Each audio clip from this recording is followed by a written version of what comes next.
So you need to show the enthalpy change. So this is an energy profile diagram. And what do they know? Did they tell you anything? Oh yeah, they did tell you something. They said the reaction is exothermic. I was looking at the equation to see if they actually give you a negative value or whatever, yeah? So that means your reactant will lose energy to the surrounding. You will have a maximum peak there. That is activation energy, okay? And your reactant is cerium plus H2SO4. Your product is Ce2SO4 3 times. Ce2SO4 3 times plus H2. Well, I can say 3H2, I guess, just based on the balance equation. 2 and 3. So just following the equation above. Reactants to the product. So they just want the enthalpy change actually. This is not a double-headed arrow, meaning to say it just goes one way. It goes from reactant to product. There's enthalpy change. It's not like this and like this. Yeah, no. Starting to end. It goes downward. Reactant have lost energy to the surrounding. This is for the reaction. This is for the system. They don't actually ask for the activation energy. Sometimes they do ask for activation energy and you have to draw it, yeah? Okay.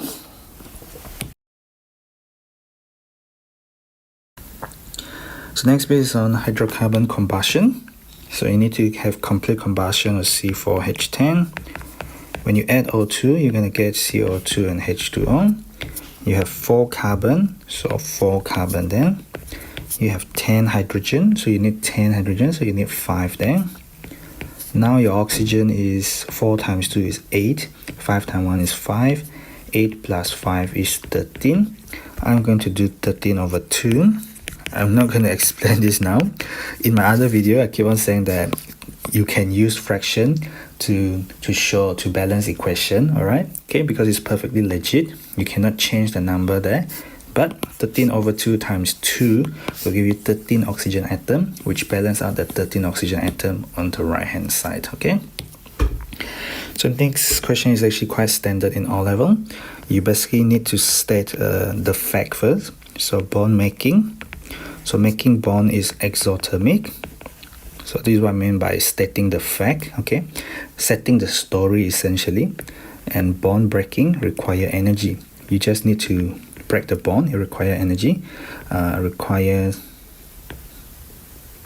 Maybe I should put down bond making releases heat or releases heat energy. Therefore, it's exothermic. Okay. Bond breaking requires heat, or you can just say require energy. Therefore, it is endothermic. Why do you get overall? So this reaction refers to overall. Why is it overall is exothermic? Overall, the reaction is exothermic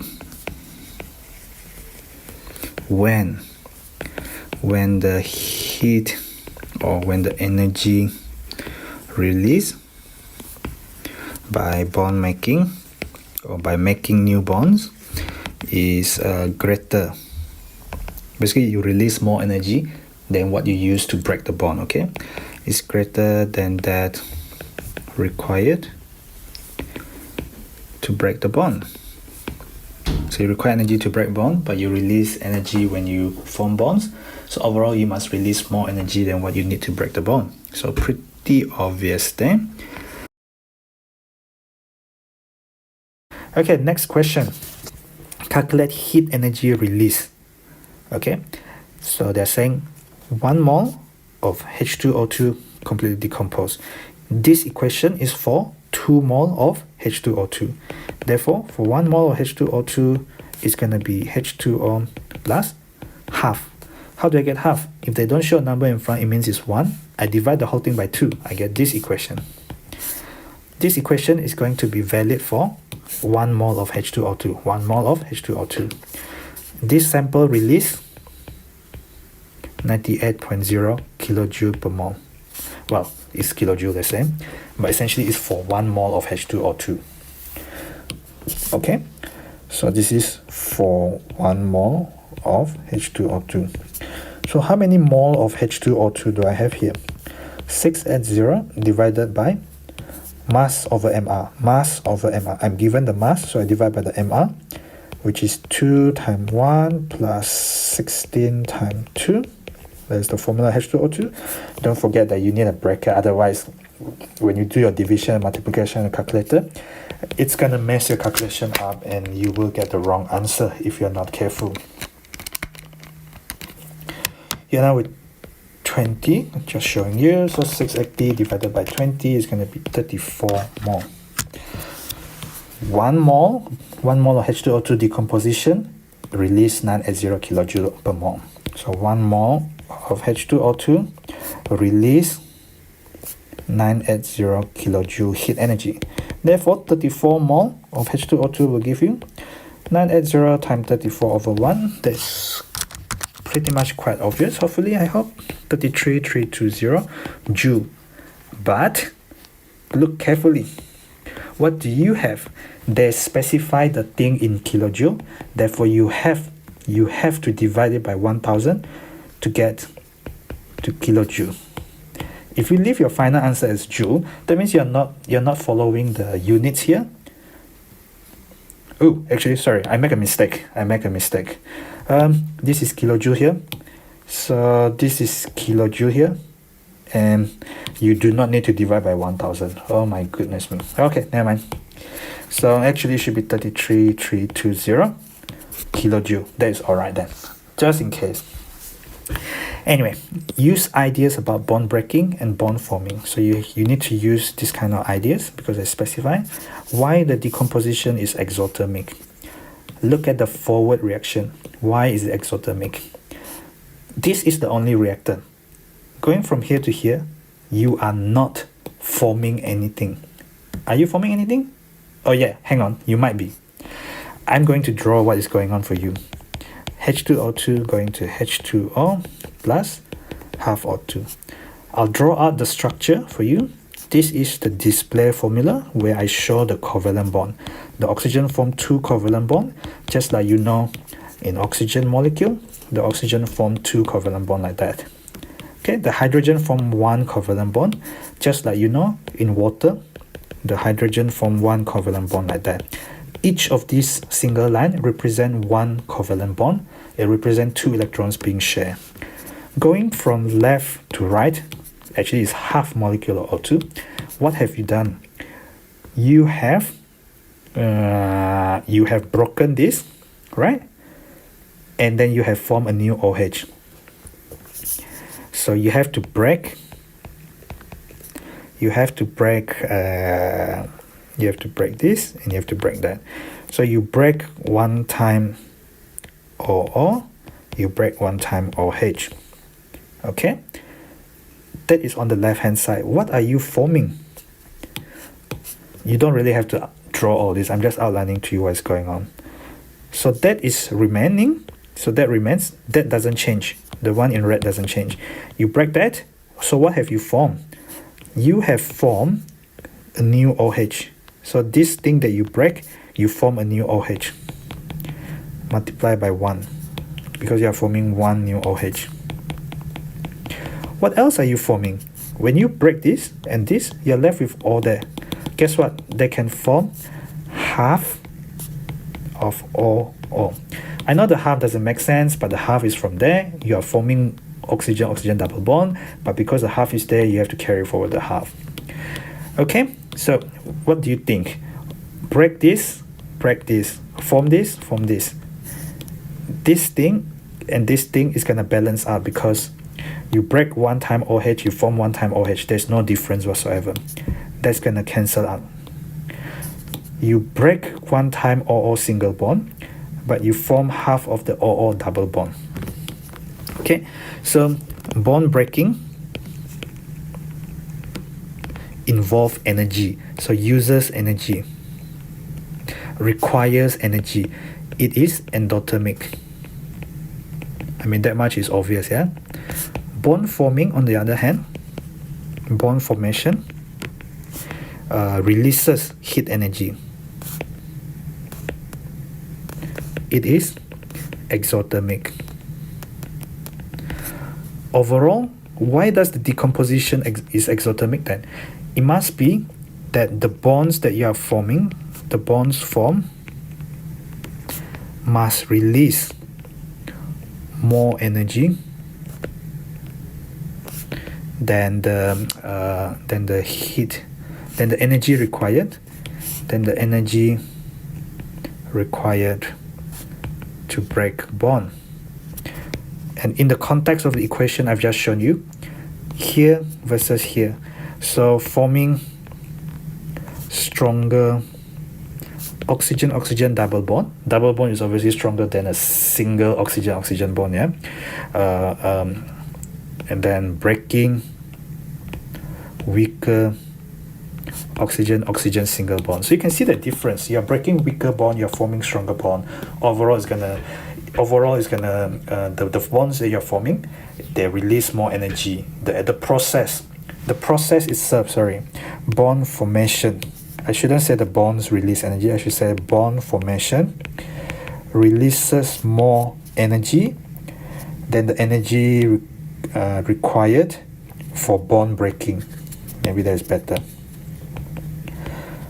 I mean, it's a theory paper, yeah.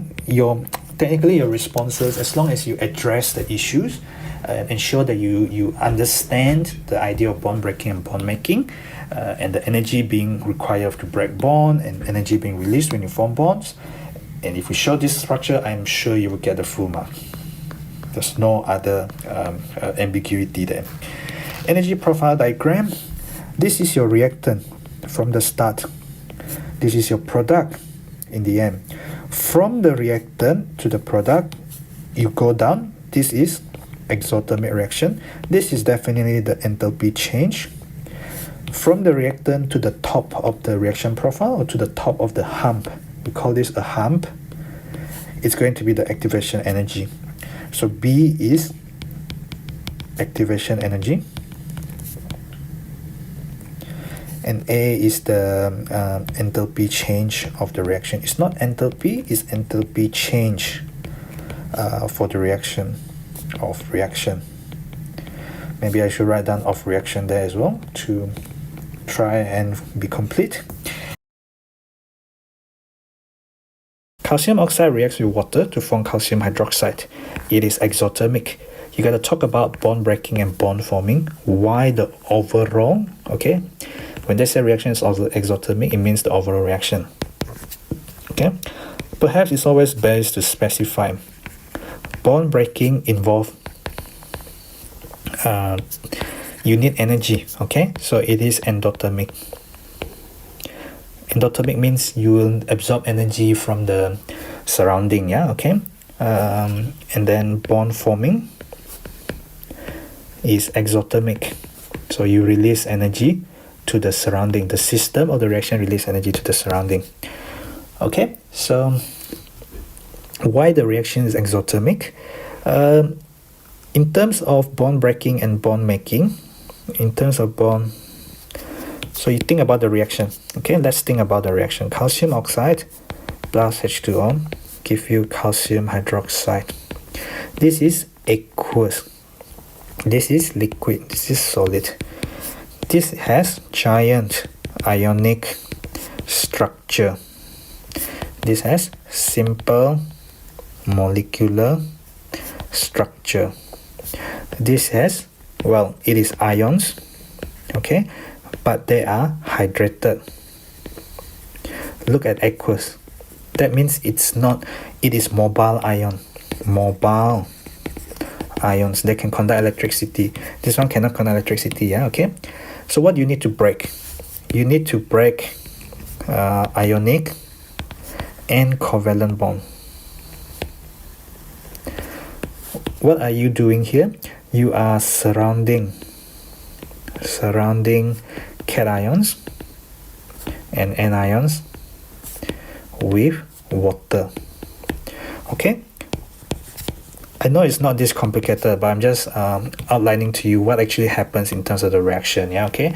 Of course, the fixed answer is definitely always state one point, and then you will say, because it's exothermic, that means you must release more energy when you form the bond compared to the energy absorbed when you break the bond. So you need to absorb energy. You need to absorb energy to break the bond. When you form this bond, when you get surrounded by water and become mobile ions, you will form bonds. This will release energy. Overall, it's exothermic because this part release more energy than the energy required for this part. Okay, overall reaction is exothermic because the energy released when forming bonds, so you release energy when you form bond, that's very important, is greater than the energy absorbed. So you absorb energy for endothermic reaction to break the bonds of the reactants. In showing you this, in knowing about structure and bonding, what needs to be broken, what needs to be formed, I hope you can see overall why it's exothermic in terms of the energy that you release when you form these bonds here in the aqueous state. It's more than the energy being absorbed by this bond breaking step. Alright.